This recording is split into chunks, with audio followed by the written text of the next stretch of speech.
that aren't familiar probably want to know, how did you come up with your famous producer tag? Um, it was actually Young Scooter who came up with it. He had a song called Real Talk. Where the Yep. first thing he said, ATL Jacob, ATL Jacob, shout out to the Ox. Assalamu alaikum. So I knew that was the tag as soon as he did it. Yeah. I just started throwing it on all the beats. Shout out the street. Oh God.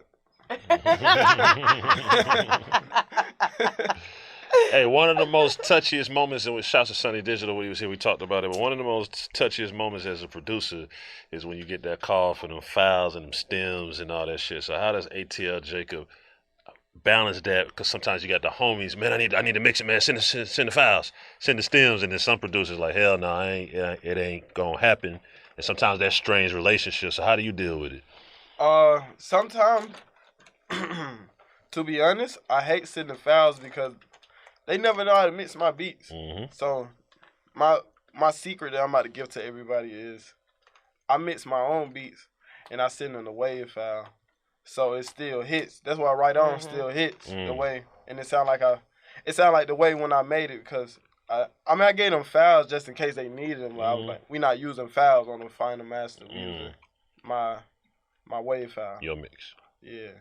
That's so when it comes to sending files, it's just. So you tell them no? Yeah, like, to be honest, like me and Pluto, we use 2 tracks. Whole album 2 track. Just we don't need files no more. That's like going by the books, man. We go by vibes. Mix his vocal, mix your beat. That's what it is. Yeah, and yeah, and it hit every time. What do you think? Because you're an artist as well. Like, what do you think is some of the formula the producers or artists falling off? What's some of the things that you think happens to make them fall off? I feel like sometimes they go by the books by saying, like, a lot of artists, especially, well, I'm going to say, like, a lot of up-and-coming artists, they go, okay, I'm starting this song. What's the hook first? What if the beat sound like it don't even need a hook? So you just forcing a hook, and then you just doing bars, and you calling these 8 bars the hook because you just said something, and you format it as a hook, and that's not even, like, that's not even the vibe of the song. So sometimes they'll mess up the whole song because they thinking that's the hook. And it's like sometimes you don't need a hook. Sometimes your hook might come after the verse. Facts. Sometimes the hook might come 16 bars later. Sometimes, yeah, exactly. And it's just a vibe. It's all about the vibe of the song. So that's why a lot of up-and-coming artists mess up, and where the up-and-coming producers mess up is they don't produce records. They just make the beat and help let the artist figure it out. They don't think about the entire total picture of the whole entire shit. Yeah, and that's where, and that's not what you want to do, because what you want to do is like work so great where it's like the rappers calling you back, like, come back, I need you, like where they actually need you instead of where they like just want you. I want you to send some shit and then like that's it. Like that's why like I respect every artist that respects the way I work.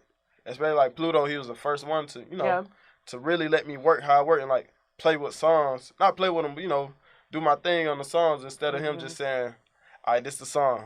If he ever say this the song, he probably gave me the session to do something with it. Yeah. That's why I always respected him for that.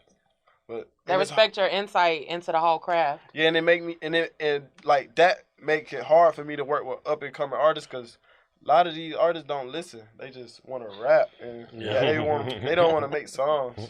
And I'd be like, man, I'm trying to make songs. Yeah, they don't understand that it's both of y'all songs collective effort. Like, yeah, so this my beat. You just putting the lyrics on it, but I know what I hear on my beat. Yeah, and they don't never understand that. They just think everything they think is right because they made a small accumulated song that's going crazy a little bit, and it's bigger than that. You want to.